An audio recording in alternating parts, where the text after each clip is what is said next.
Sai Ua.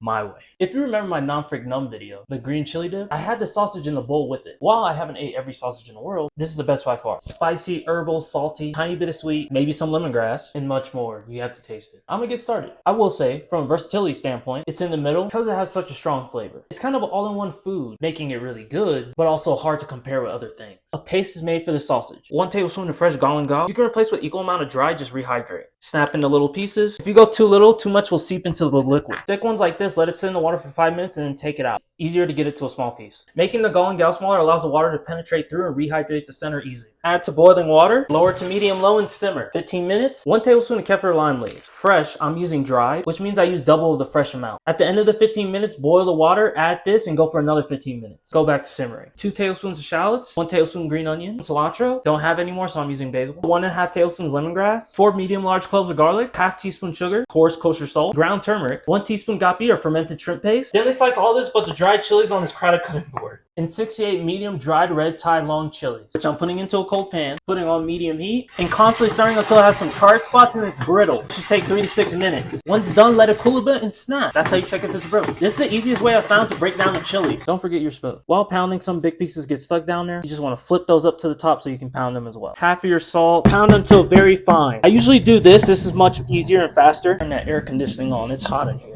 And that's good. Galangal, the rest of your salt, a little bit of your sugar. Thanks to Kenji and me looking it up a little bit, this is also an abrasive. Pound until as smooth as possible. It's gonna look a little thready and shredded. Lemongrass, push the galangal to the side. The rest of your sugar, do the same here as you did with the galangal. This is also gonna be a bit fibrous. Repeat this process with the garlic and shallots. Once done pounding all of those, mix everything in and pound for a bit. Then add your turmeric and gapi and 2 teaspoons each of fish sauce and soy sauce. Pound for another 30 seconds and mix all that in. Time to complete the sausage. 1 pound of ground pork or ground chicken. Fatty is best. This is 90-10. A little bit of fat to help it. Paste all your herbs. Now just mix it until it's homogeneous. Do not mix a lot like your traditional sausage. Once done mixing, you can cook right away or cover it up and throw it in the fridge and let go up to 24 hours. Now remember, this sausage tastes really strong. So in a lot of applications, you don't need to do much to it. You already did. You made a paste and everything. If you go see my non-freak numb video, you see how Thai people usually eat it. You can straight up eat it on its own. You can fry it and eat it with some jasmine rice and just some Kewpie mayo on it. Tiny bit of lime and some stir-fried vegetables. I'm going to show you some 2 creative ways. Other one's going to be a separate video. If anyone knows about that commonly made Italian sausage, broccoli, and pasta dish, I've made it. Everybody else has made a recipe for it. Well, we're going to do that with Sai Ua. 3/4 cup of liquid, homemade chicken stock I always have on hand. It's got some gelatin in there, which is going to help with forming and thickening the sauce. 6 ounces of penne pasta.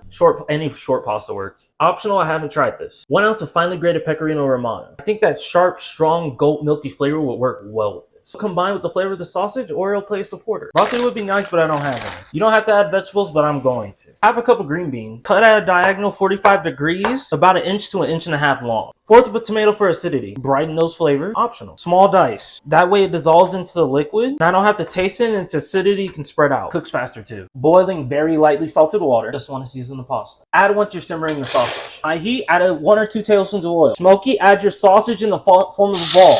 Press down.